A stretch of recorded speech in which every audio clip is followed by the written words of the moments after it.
नमस्कार मित्रांनो, double O अकॅडमीच्या या स्कॉलरशिप सिरीजमध्ये तुम्हा सर्वांचं स्वागत। आजचा हा व्हिडिओ विद्यार्थ्यांसाठी जेवढा महत्त्वाचा आहे त्याही पेक्षा पालकांसाठी जास्त महत्त्वाचा आहे। मग आता पालकांसाठी का महत्त्वाचा आहे? कारण आजकालच्या पालकांची सगळ्यात महत्त्वाची तक्रार कोणती असते? तर आमची मुलं टीव्ही जास्त बघतात किंवा आमची मुलं मोबाईल जास्त वापरतात। मग आता या तक्रारींसाठी आपल्याला उपायही माहित असायला हवा। मग आजच्या या व्हिडिओमध्ये आपण मुलांचं टीव्ही बघणं कसं कमी करावं किंवा मुलांना स्वतःहून अभ्यासाला कसं लावावं हे सांगणार आहोत। त्यामुळे व्हिडिओ शेवटपर्यंत नक्की बघा। डबल ओ अकॅडमीच्या या YouTube चॅनलवरती तुम्ही नवीन असाल तर चॅनलला सबस्क्राइब करायला विसरू नका।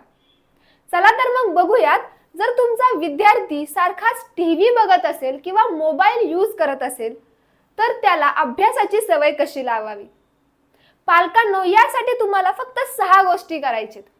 या 6 गोष्टी केल्यानंतर तुमची मुलं स्वतःहून अभ्यासाला बसतील। मग त्या 6 गोष्टी कोणत्या ते जाणून घेऊया। तर पाल्याला वेळ द्या। सगळ्यात महत्त्वाची गोष्ट कोणती की तुम्हाला तुमच्या पाल्याला वेळ देता यायला हवा। आजकालचे पालक नोकरी किंवा बिझनेसच्या त्यांच्या व्यवसायाच्या कामानिमित्त मुलांना जास्त वेळ देऊ शकत नाहीत। मग मुलं घरी एकटी राहतात आणि मग त्या एकटेपणासाठी ते टीव्ही किंवा मोबाईल वापरू लागतात।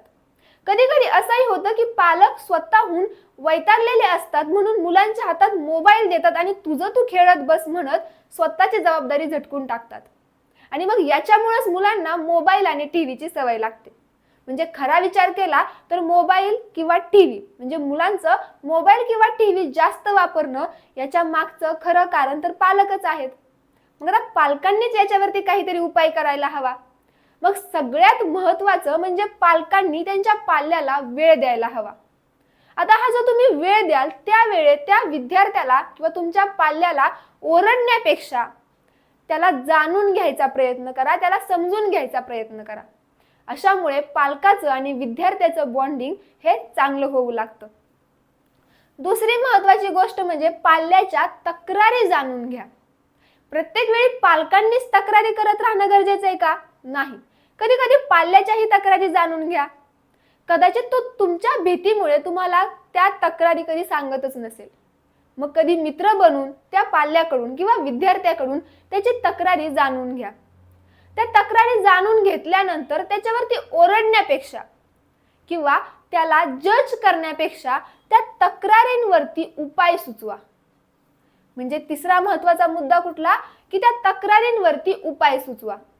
कारण जर तुमचा पाल्य त्याच्या तक्रारी तुमच्या सोबत शेअर करतोय याचा अर्थ त्याला विश्वास आहे की माझे पालक मला याच्यावरती काहीतरी उपाय नक्कीच सांगतील। मग तो उपाय सांगताना स्वतःचं कंपॅरिझन विद्यार्थ्यासोबत करत जाऊ नका। जसं की आमच्या काळात आम्ही हे केलं आणि आमच्या काळात आम्ही ते केलं असं जर तुम्ही विद्यार्थ्याला सांगत असाल, बरं सांगण्याच्या पद्धतीही असतात। जर तुम्ही ते ओरडून सांगत असाल तर ते विद्यार्थ्याला ओझं वाटू लागतं। पण जर तेच तुम्ही एखादी गोष्ट म्हणून सांगत असाल तर तो विद्यार्थी ते नीट ऐकतो आणि त्यातून शिकतही असतो। त्यामुळे पाल्याला वेळ द्या, पाल्याच्या तक्रारी जाणून घ्या आणि त्याच्यावरती त्याला उपायही सुचवा। त्याला अभ्यासात मदत करा। आता अभ्यासात मदत करा म्हणजे त्याला दिलेला होमवर्क तुम्ही कंप्लीट करू नका। अभ्यासात मदत करा म्हणजे त्याला कोणता विषय अवघड जातोय किंवा कोणता विषय सोपा जातोय, मग अवघड जाणाऱ्या विषयाचं अवघड जाण्यामागचं कारण काय हे त्याला विचारा। मग त्याला काही सोप्या पद्धतीने वापरून हा विषय आवडू शकतो का याचा प्रयत्न करा। पालकांनो, विद्यार्थी शाळेत घातला म्हणजे आता त्याचा तो शिकेल असं गृहीत धरणं चुकीचे। विद्यार्थी शाळेत जरी शिकत असला तरी घरचे संस्कारही तेवढेच मॅटर करतात। त्यामुळे विद्यार्थ्याला पालकांनीही अभ्यासात मदत करायला हवी। जर तो अभ्यासाला बसला असेल आणि त्याला काही डाऊट्स असतील तर स्वतःहून त्याला विचारायला हवं। मग तुझा किती अभ्यास झालाय, चल मी तुला प्रश्न विचारतो असं म्हणून त्याच्यावरती बर्डन देण्यापेक्षा एखादा टॉपिक त्याच्याकडून तुम्ही समजून घ्यायचा प्रयत्न करा।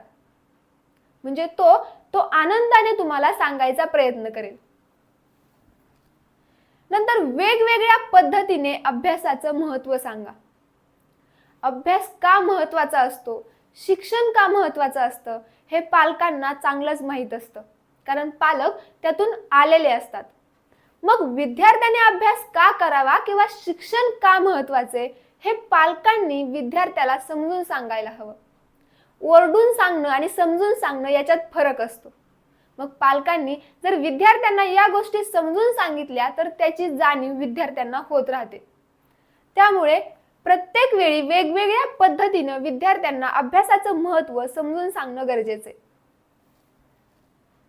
आणि सगळ्यात महत्त्वाचं म्हणजे विद्यार्थ्यांवरती अभ्यासाचा भार देऊ नका. जर विद्यार्थी अभ्यासाला बसलाय तर त्याचं टाइम टेबल आपण स्वतः बनवणं चुकीचं आहे. म्हणजे तू या 2 तासात याच विषयाचा अभ्यास करायचा किंवा पुढच्या 2 तासात याच विषयाचा अभ्यास करायचा हे त्याच्यावरती बर्डन दिल्यासारखं होतं. पण तोच विद्यार्थी एखादा विषय सोपा जातोय तर त्याचा आधी अभ्यास करून घेतो आणि मग नंतर अवघड विषयाचा अभ्यास करतो. असं त्याच्या पद्धतीने जर तो अभ्यास करत असेल तर तो त्याचा अभ्यास चांगला होणार. पण जर पालकांनी विद्यार्थ्यावर बर्डन दिलं तर तो विद्यार्थी फक्त पालकांना दिसावं म्हणून अभ्यास करायचा प्रयत्न करेल. त्यामुळे विद्यार्थ्याला अभ्यासाचा भर देण्यापेक्षा त्याला अभ्यासात मदत करा. पालकांनो, मुलांचं मोबाईल आणि टीव्ही वापरणं आपोआप कमी होईल जर तुम्ही तुमच्या मुलांना योग्य मार्गदर्शन केलं आणि योग्य वेळ दिलात तर. आजकालच्या मुलांना फक्त पालकांचा वेळ मिळणं हे महत्त्वाचे. आपण स्कॉलरशिप परीक्षेसाठी काही ऑनलाईन बॅचेस सुरू करत आहोत.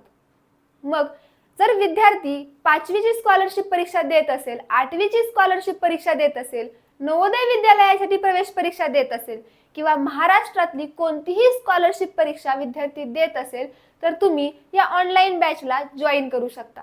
मग या ऑनलाईन बॅचेसमध्ये विद्यार्थ्याच्या संपूर्ण विषयाची तयारी करून घेतली जाते. त्याला बेसिक टू ॲडव्हान्स शिकवलं जातं. आपल्याकडे क्लास लाईव्ह प्लस रेकॉर्डेडही दिला जातो. मग जुन्या प्रश्नपत्रिकेचा सराव करून घेणं असेल किंवा फ्री डाऊट सेशन असेल आणि विद्यार्थी पालक मार्गदर्शन असो, या सगळ्या गोष्टी तुम्हाला या ऑनलाईन बॅचेसमध्ये पुरवल्या जातात. मित्रांनो, तुम्हाला या ऑनलाईन बॅचेस बद्दल अधिकची माहिती हवी असल्यास तुम्ही आमच्या व्हॉट्सअपवरही आम्हाला कळवू शकता. थँक्यू.